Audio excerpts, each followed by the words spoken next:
Bueno, Todo, muchas con gracias. todo. Como Leo viene siempre. con todo. Sí, en realidad viene a comentarnos un final. Sí, El final de la guerra. exactamente, porque ayer fue 8 de octubre, saludamos a todos los vecinos de la Exactamente. distinguida avenida que une el cordón y la se podría decir, ¿no? El cordón y la curva Maroña, prácticamente. De la gran barriada de la por Unión. Unión, Gran claro, barriada. exactamente. Exactamente, y bueno, y hoy La vamos blanqueada. a hablar del 8 de octubre en la historia de nuestro país. Muy bien, el 8 de octubre es una fecha básicamente que hemos olvidado, ¿no? La hemos dejado de lado, el 18 de julio, el 25 de agosto y todas las fechas patrias que son feriados han ocupado un lugar muy importante, pero tal vez ese 8 de octubre de 1851 marca una cosa muy importante, es el final de la Guerra Grande, ¿verdad? La paz de octubre marca el fin de una de las guerras más cruentas, más largas de la historia del Uruguay y que dividió al Uruguay de tal manera que casi desaparece. ¿Verdad? La Guerra Grande es la guerra en la que surgen los partidos políticos, ¿verdad? Hemos hablado en esta columna de el proceso de mutación de divisas, o sea, grupos de personas que seguían un color, ¿verdad? Bandos más o menos identificados con un caudillo y con cierta forma de ver algo, y por último partidos políticos, ¿no? Con una plataforma, con candidatos, etcétera. Entonces, el nacimiento del Partido Blanco y Colorado surge a partir de 1836 y se desarrolla en la Guerra Grande, ¿no? O sea, en 1836 lo que tenemos son divisas, ¿no? Los que seguían a Oribe se ponían una divisa blanca que decía defensor de las leyes y el orden, y los que seguían a Rivera se ponían una cinta básicamente del forro de los ponchos, que era colorado. Habían inicialmente elegido el celeste, pero No tenía inscripciones así. no tenía inscripción, pero se desteñía el celeste. El sol, la lluvia desteñía, parecía blanco, por lo tanto parecía el enemigo. Entonces se ponían básicamente del forro de los ponchos. Se cuenta que en la batalla de Carpintería, el 19 de septiembre de 1836, Oribe gritó, "Dense vuelta los ponchos", ¿no? Al grito de "dense vuelta los ponchos", ahí quedó los colorados como colorados. Entonces, la Guerra Grande básicamente tiene dos grandes etapas. Una primera etapa de 1839 a 1843, la cual se Rivera da... gritó eso. ¿Eh? ¿Quién gritó de ese vuelta a los ponchos? Rivera. Ah, Rivera, está por Rivera. eso. Por eso.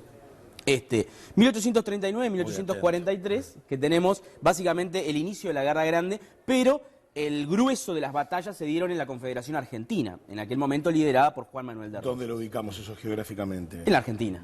Claro, pero digo, lo más cercano. Provincia de Buenos Aires, Exacto. Entre Ríos, Santa Fe, tenemos una Los serie de batallas. pasos fronterizos, digamos. Exacto. Y ahí tenemos básicamente las alianzas que se van entretejiendo. Por un lado los federales y los blancos, Rosas apoyando a Oribe, y por otro lado los unitarios y los colorados. Lavalle, el general unitario, apoyando a Rivera.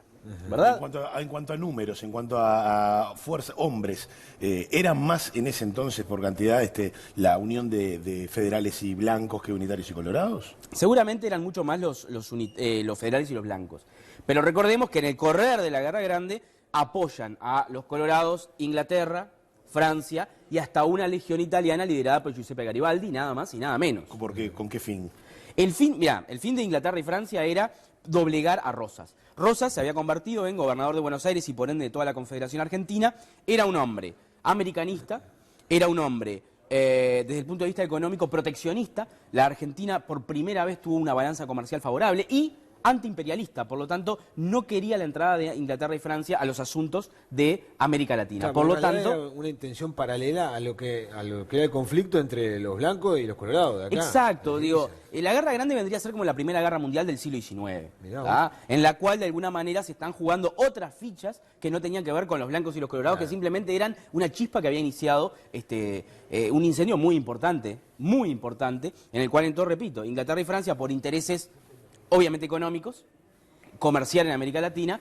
Y bueno, Garibaldi, porque era Garibaldi, porque era un héroe de dos mundos, porque era un masón libertario que andaba por todos lados buscando dónde pelear por la libertad, o por lo que él creía que era la libertad. No me va a quedar quieto, llegué acá. Claro, estoy está acá, precioso. hay que pelear, Absolutamente, absolutamente. Yo siempre digo una cosa que es, obviamente se va a pelear la gente y me encanta. Yo digo que Garibaldi era el Che Guevara del siglo XIX. Mirá. Bueno, lo cual, de alguna manera, tiene cierta concordancia con las fechas que estuvimos manejando hoy Exactamente. de la muerte de Che Guevara. La muerte del Che Guevara. ¿Por qué? ¿Qué Garibaldi pasa? iba haciendo también focos de guerrilla en diferentes lugares. En diferentes lugares, pero peleando por lo que él concebía lo que era la libertad. Porque, si de alguna manera, si nosotros tomamos el siglo XVIII y parte del siglo XIX, la lucha era por la libertad, ¿no? Por lo tanto, o por la concepción que tenían ellos de libertad, y mucho más que eran masones. Hablando de Garibaldi, un masón importantísimo, un maestro masón importantísimo. Entonces, de alguna manera hay una relación entre esa lucha en Brasil, esa lucha en la banda oriental o esa lucha en la unificación italiana en busca de la libertad.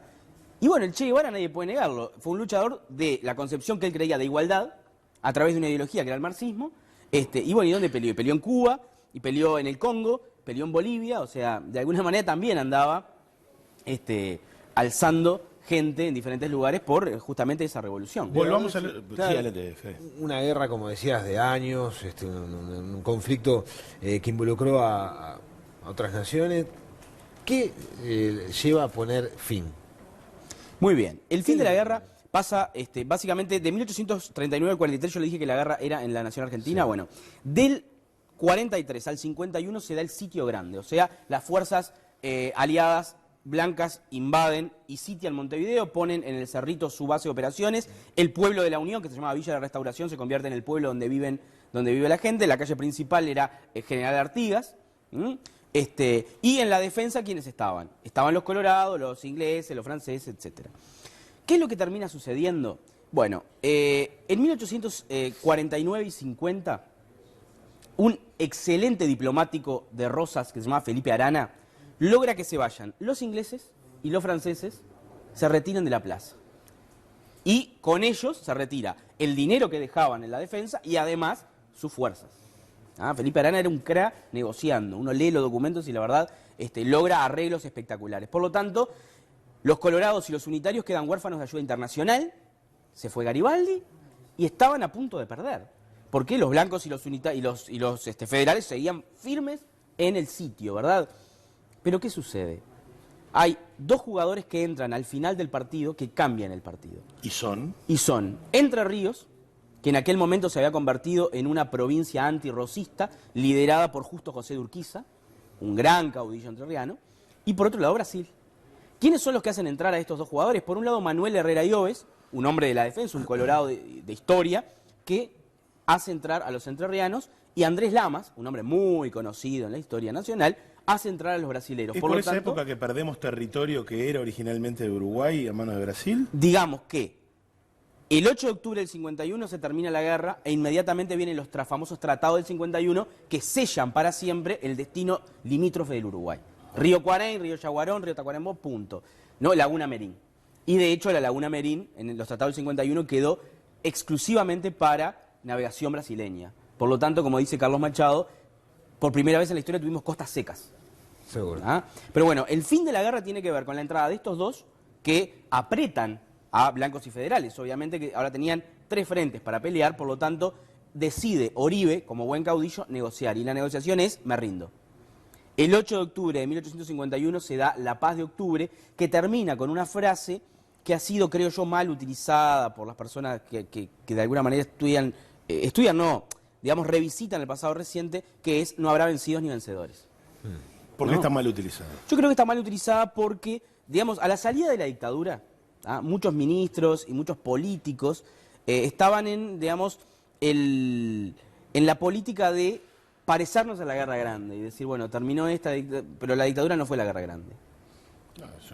Está claro, totalmente distinto, no tiene absolutamente nada que ver en una guerra entre dos bandos, dos partidos políticos y terrorismo de Estado, no tiene nada que ver. Por lo tanto, creo que la salida no era la adecuada. Ahora, pero ¿cómo fue el día después? ¿Cómo fue comenzar a generar convivencia entre dos polos tan opuestos? Pensemos que el Uruguay tuvo del 43 al 51 dos países.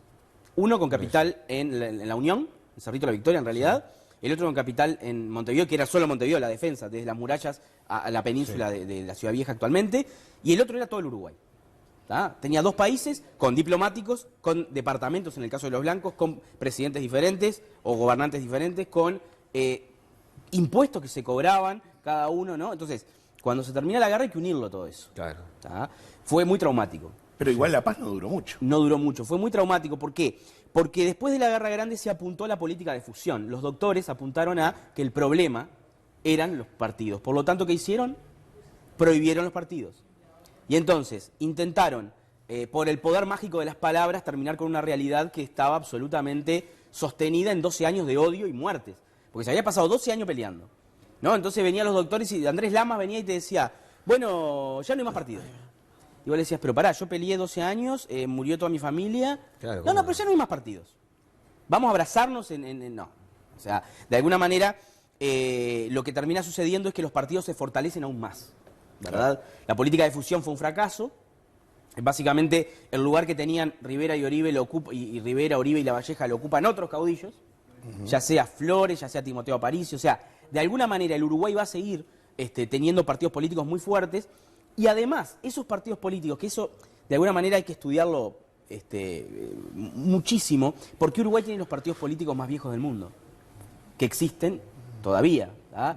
Y tiene que ver con la relación entre partido político y sentimiento, ¿no? Partido político y amor, partido político y pasión, ¿no? Hay como una cosa... Algo que es prefútbol, ¿no? Porque ahora le podríamos mezclar también claro, cierta competencia deportiva en toda la discusión. Pero hay fanatismo, sí. pero ha mutado y hay el Partido Blanco, por ejemplo, ha mutado muchísimo. Si yo les traigo acá cosas del Partido Blanco de los años 60, 50, y nos sorprendemos, porque en los años 50 el Partido Blanco era antiimperialista, se paraba Luis Alberto Herrera y decía, yo soy antiimperialista. En los años 50 el propio Mujica militaba en el Partido Nacional. Claro, y ha mutado muchísimo. O si traemos acá la reforma agraria que quería llevar adelante Wilson Ferreira Aldunate, yo creo que hasta Asamblea Popular se sonroja.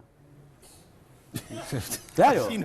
Un ejemplo muy gráfico y contundente. Muy gráfico. Entonces, de alguna forma han mutado, pero la gente sigue a los partidos. Y Uruguay tiene como eso, porque el Frente Amplio también tiene eso.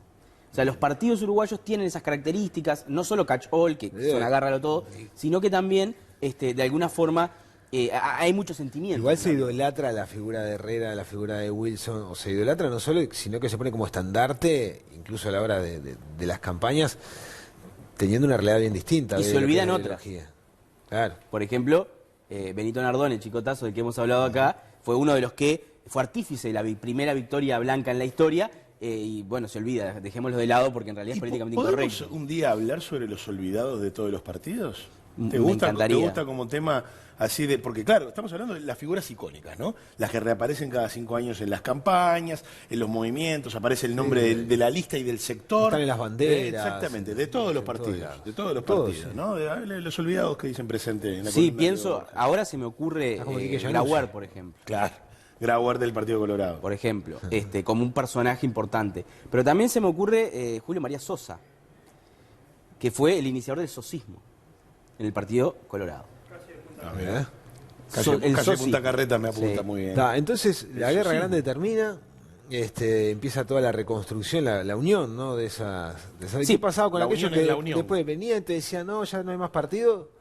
¿Hasta cuándo sostuvieron eso? Recomiendo un libro, que es un libro de crónicas, que creo que no hay reedición, si alguna editorial quiere reeditarlo, yo le hago el prólogo si quieren, que son las crónicas de Domingo González. Domingo González era un veterano que después de viejos se puso a recordar toda su vida. Y claro, su vida era la historia del Uruguay, ¿no?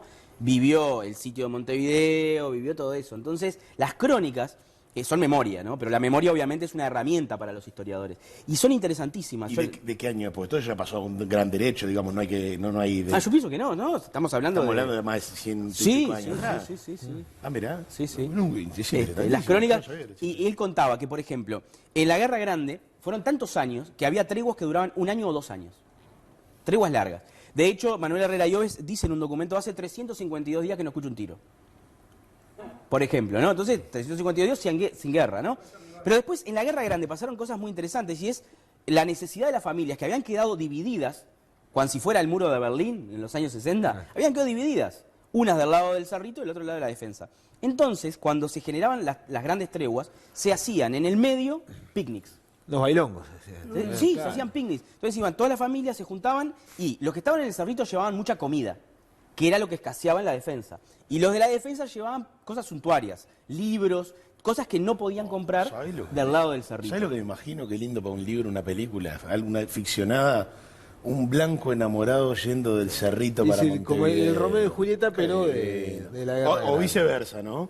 Yendo un enamorado, digo porque en ese entonces la cosa más patriarcal del hombre tomando la iniciativa, yendo a ver a su enamorada al Cerrito. Pero también hay 2 o 3 historias que están buenas. En vez de Verona, Montevideo. Una de ellas es cuando Agustina Contucci de Oribe, la esposa de Oribe, le dijo al marido, bueno, mira, yo quiero hacer una fiesta. Opa. Y no tenemos música. Entonces necesitamos un piano. ¿Y qué piano ibas a comprar en el Cerrito? De hecho, los blancos tenían que negociar, o sea, todo lo que traían lo traían por donde está la aduana de Oribe, justamente por el buceo, ¿no? Claro. Donde está la calle Comercio, que es la Entonces, calle ¿cómo Comercio. hicieron? ¿Qué hicieron? Tregua, ¿no? Piano. Los blancos pidieron una tregua, pasaron, compraron un piano, volvieron y siguió la guerra. La tregua del famoso. Y con esta historia cerrada. No, ¿y sabés qué? Piano, la tregua piano. del piano. Seguro, Piano. la famosa tregua del piano. La verdad que dieron en la tecla con esa decisión. Y así podríamos Y seguir. veo que dijo sonamos después. Muy bueno.